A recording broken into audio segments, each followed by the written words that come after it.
This video is brought to you by my website, aeroparts.com, high quality, genuine parts. For this video, I'm going to show you how to fix this. What is DRL system? DRL basically stands for daytime running lights. It's kind of a complicated error warning for a bulb that's out. Your daytime running lights will automatically turn on as soon as you disengage your parking brake. Notice how the driver's side is not on? That is why we have that fancy warning on our dashboard, because of a bulb that went out. Now here's where the driver's side bulb is located. It's right in front of the battery. If you're here for the passenger side, let me show you that really quick. You don't really need any sort of video to help you because it's immediately accessible. You can just stick your hand right down there and access the bulb. But let's get right back to the driver's side and let me show you how to do that. It's not very hard. This air intake scoop plastic piece needs to come off. You can just pull that clip right up. It's simply just a plastic fastener. Yours should have two. This car only had one.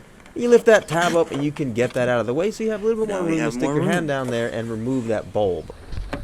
Now instead of trying to unplug it, just simply turn it counterclockwise and get that thing out of there. It's so much easier to do it this way than to try to unplug it while it's in there. Now that you have it out, you can simply change your bulb. Now we need to use a 9005 bulb. Some of the fitment applications may say 9006 fits, but it doesn't.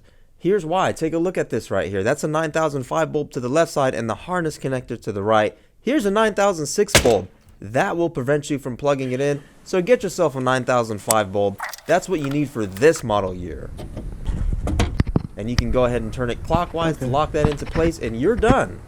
Both daytime running lights are now working. That fancy over-the-top warning on the dashboard doesn't need to be reset. It'll go away on its own. And that's it. You're done. Make sure to subscribe to the channel if you want to find more how-to videos on this specific Honda Civic. And don't forget to check out aeroparts.com for high-quality, genuine parts.